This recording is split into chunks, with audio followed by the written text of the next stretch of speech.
Hi, I'm Cameron Cheats with Queerty, and it is my great honor to be joined today by Jinkx Monsoon and BenDeLaCreme. I guess, Santa's queerest elves, Santa's queerest little elves, here to talk about the Jinkx and DeLa Holiday Show, which they're prepping for, and I'm very excited for.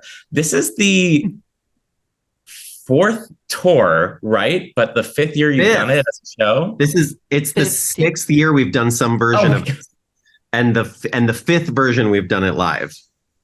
Mm-hmm. Right. Okay. So I was close, but right. The year that threw everything off, 2020. Well, that's amazing. What keeps you coming back? I mean, what kind of sick freaks want to go on the road during holiday season year after year? I mean, we keep each other coming back. The audiences keep us coming back. Everyone we work with. It's actually, it is not an easy task, but we get to spend 2 months with like a group of the most amazing people who are just working really hard to make something happen. And some of the most appreciative audiences that come out all year. It's really, it's an honor. We get a lot from this show. We receive a lot back from the work we put into this show. But in our lives, like having this show for the last 6 years, I know I've grown as a human being. I've grown as an artist. I've learned how to be a better collaborator. I've learned how to be a better friend. All of this stuff has happened because we decided 6 years ago to do a holiday tour, And so much has changed in our lives, but that being a constant has been really incredible because, we do get so much out of it.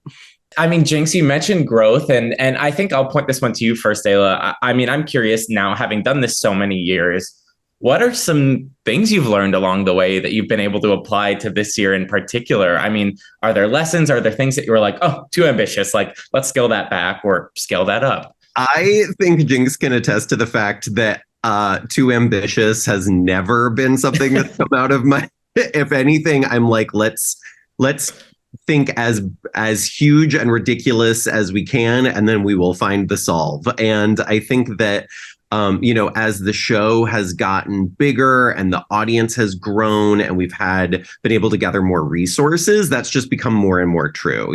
Every single year we get bolder and bolder about authentically bringing to the stage exactly who we are as artists and what we want. And so I think the thing that we continue to learn is that audiences are willing to go for that ride. And as a result, every year just gets more bonkers. And this year is no exception. We've got like a holiday flavored Faustian episode of The Twilight Zone. And we are just, I think the lesson is people respond when you do what you love. And I think the biggest thing I've learned, it's the mission. It's what we say in our show every year is that you have every right to create traditions for yourself. If the traditions you were raised with, if the traditions that are pushed upon you or you're inundated with, if they don't serve you, you are fully within your rights to detach from those traditions and create your own.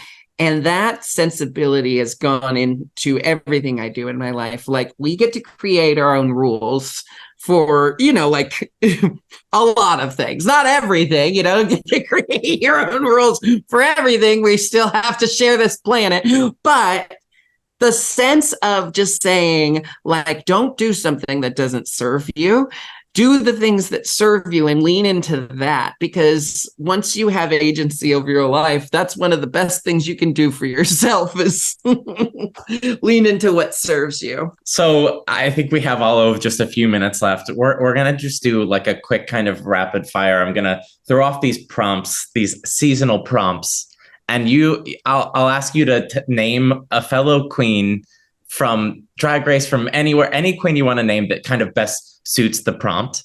So you'll see what I mean when we get into it. The first one is which queen that and maybe the answer is each other, but which queen do you think can deliver the best Mrs. Claus drag?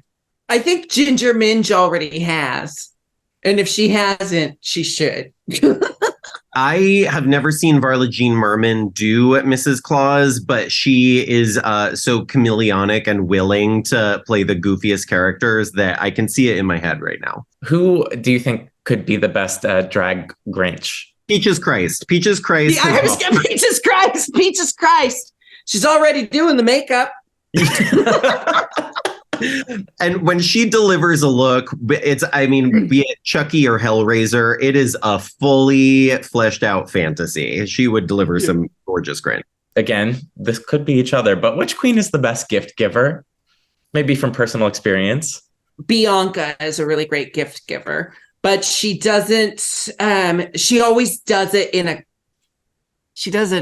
way, she gives you a really sweet gift, but she makes you feel a little bad while you take it, I actually, that is absolutely right. I actually just like 2 weeks ago got a surprise package in the mail that was like a book she found of vintage Halloween costumes from like the 60s, and just a note that was written in her assistant's handwriting that said, "Made me think of you," and then she signed it. So it's like very sweet and also a very Bianca way to do it. Yeah.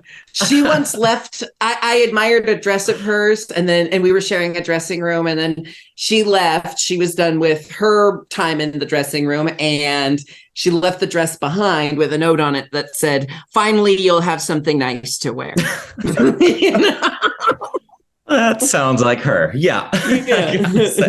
Which queen deserves a lump of coal this year? And, for whatever reason. I'm going to say that queens have been too encouraged to give each other lumps of coal and to sort of, I don't know, it'd be shady towards each other, when I think I would love to see the community move more and more towards remembering that there are folks out there who deserve truckloads of coal to be unloaded upon them. And, so I would like to put my coal giving energy there. That's beautiful. Yeah, I thought you were going to say you're going to give the coal to yourself. And I was like, oh no, not that again.